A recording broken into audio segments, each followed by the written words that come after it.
guys, good day sa inyong lahat. Gagawa ulit tayo ng video regarding sa mga tools and equipment na kailangan natin sa pag-mobile repair. Okay? Kung napanood nyo yung kung hindi nyo pa napanood yung mga basic tools, andyan lang po sa baba yung description ng link, mga unang upload ko na yung part 1 ng basic tools. Makikita mo ron yung kung ano yung mga basic na kailangan. Ito ngayon yung papakita natin yung mga electronic naman equipment. Yan yung mga nasa nakikita nyo. Isa-isay natin yan. Okay guys, panoorin natin.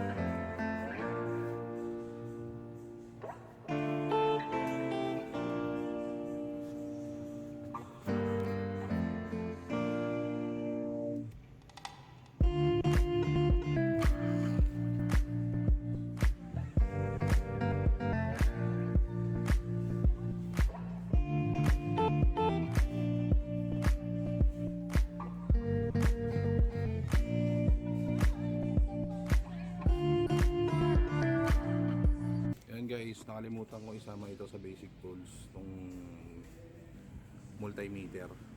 Kailangan din natin ito sa basic tools. Yan, pagka magsusukat ka ng mga connection, kailangan mo yan, at saka ng baterya. Yan ang gamit niyan. Karaniwang ginagamit dyan guys yung X1 resistance ohms para masukat yung continuity.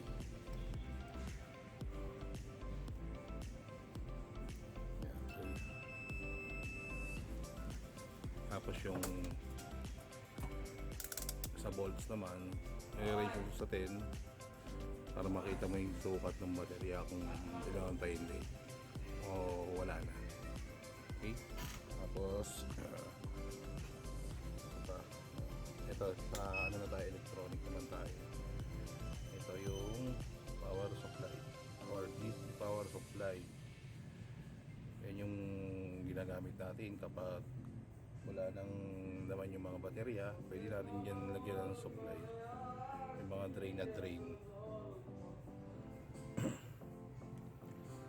Pwede rin siyang gamitin pan-trace ng mga na-shorted na mobile phone. Okay.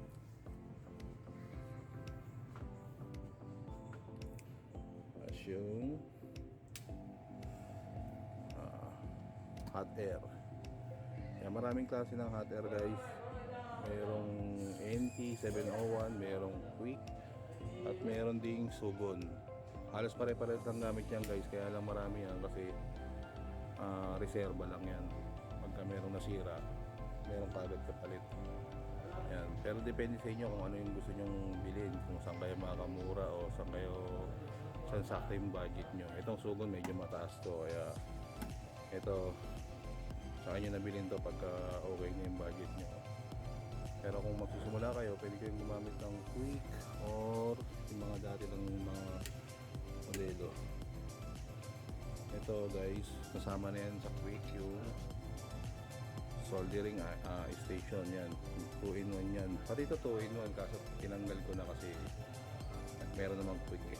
Yan, tulis niya guys, no? Pero kung low budget pa kayo, pwede kayong bumili ng ng 30 watts o 20 watts kung nag-i-start pa lang kayo para matuto kayo mag-inaw. Ito kasi guys, ang ganda pang inaw to, talagang polido. Saka may control yung ano niya, yung init niya. Then ayan, kung gusto niyo ng mabilisan charging, ayan, meron tayong charging station. Ayan, walong ano yan, USB.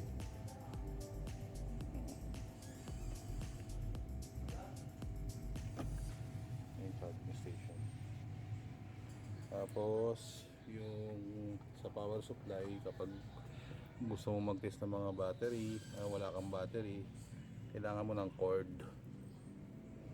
Yan, ito yung pang iPhone, power cord ng iPhone. Lahat na ng klase meron yan, mula iPhone 4 hanggang iPhone X. Yan.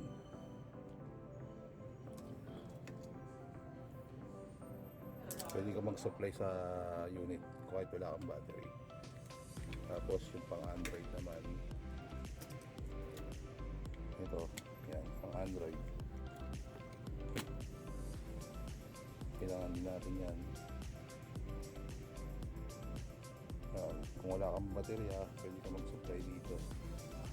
Hindi ka na maghihinang sa motherboard kasi ito direct na lang to sa pack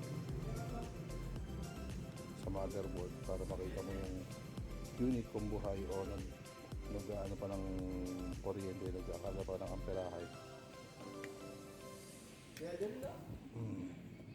Tapos ito yung ating digital microscope. Ayan. Ito makikita mo rito yung ginagawa mo na malinaw. Baga lente siya pero digital na siya, may monitor. Actually kabibili lang nito ng amo ko. Ayan. Ngayon ko lang din gagamitin. Pero kaming manual. Ayan. Manual microscope.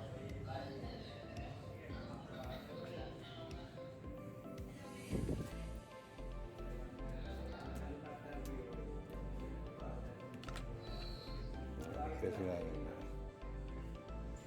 guys, may adjustan siya, pwede mo siyang palinawan.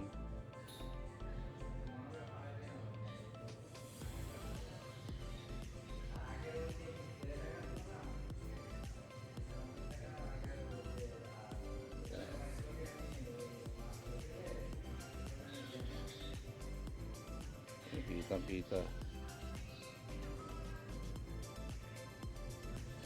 Hindi na mahirapan sumilip. Dito pwede mo na adjust.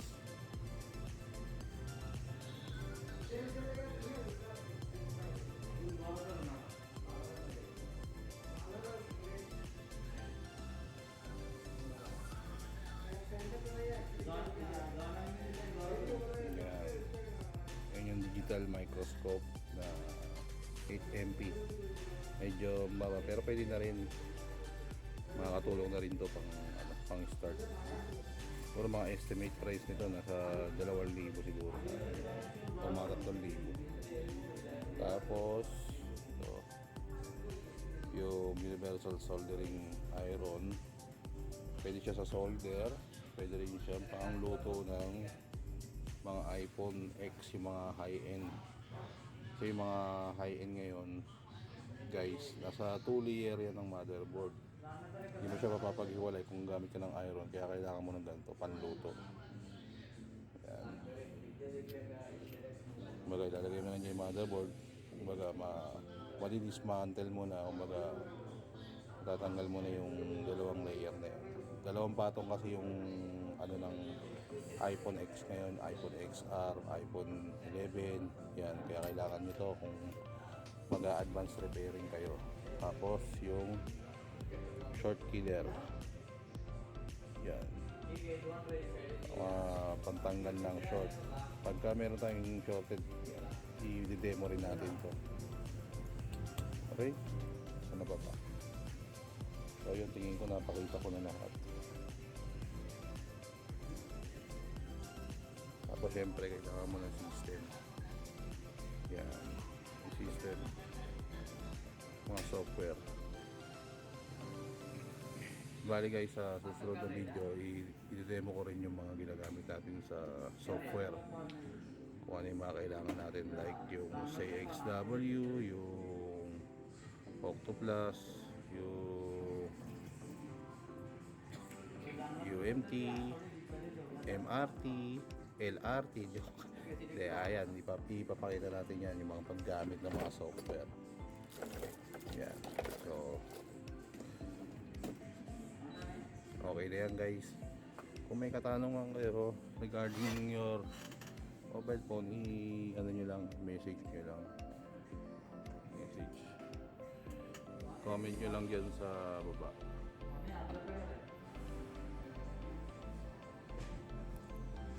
So yun guys, magandang araw sa inyo lahat at sana dumami ang ating gawa. Biyayaan tayo ng maraming repair. See you and good luck sa mga nais magsimula ng kanilang business na mobile repair. Magandang araw sa inyo lahat. God bless you all.